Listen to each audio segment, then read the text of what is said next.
119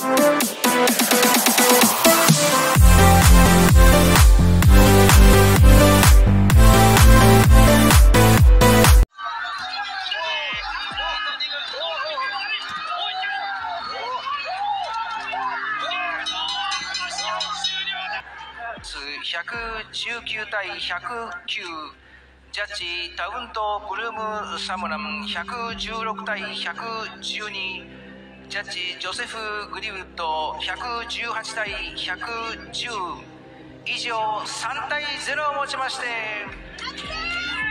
勝者来ましたね。下から来ました。さあ問題はここからです。一発でも二発でも多くパンチを込めてレフリーが重岡銀次郎左ストレート容赦なくタクラン迫っていきます。銀次郎に下からのパンチ、これは食い止めました。左ストレート懸命の力を振り絞ってのクソモンス打破できないってね、見はされもう倒す力がないということを判断する、そういうことです。レフェリーストップ、銀次郎力のタグラ銀を止めて王座返り咲き。 Welcome back sa ating channel mga kaibigan. Ito na mga kapatid, mga boxing fans, mga die-hard fans ng boxing mga kapatid.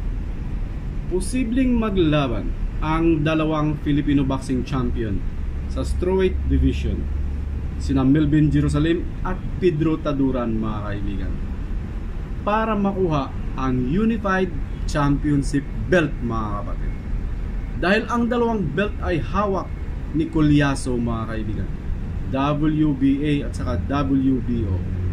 Para makuha ang Unified Championship belt, ang posibleng gagawin ng dalawang Filipino champion na si Jerusalem at saka ni Taduran ay maglaban sila mga kaibigan, at kung sino ang mananalo ay posibleng magkaharap o makaharap si Collazo mga kaibigan for the undisputed championship mga kapatid. Well, si Collazo natalo niya na mga kaibigan itong si Jerusalem way back 2 years ago, pero ibang Melvin Jerusalem na ngayon mga kaibigan. Malaki improvement ni Jerusalem sa kanyang skills, at saka si Pedro Taduran mga kaibigan, matindi din ang boxer na ito, ang skills at saka may knocking power. So kaabang-abang ito mga kapatid, posible na dalawang Filipino boxer ang magkatunggali para sa undisputed championship belt mga kaibigan, strawweight division. So abang-abangan natin yan mga kaibigan. So kung yun lamang ang paraan para makuha ang unified belt, well, bakbakan na mga kapatid. It's a sport mga kaibigan. Dahil tingnan natin sa Mexico, walang problema sa kanila kung sila lang maglalaban. Sa Japan ganun din mga kaibigan. Kita nyo si Inoue, hinamon si Nakatani mga kaibigan. Although for the hype lang yon, pero posible yan. At laging nangyayari sa ibang bansa na mga boxer lang din nila ang nagkalaban-laban para sa belt.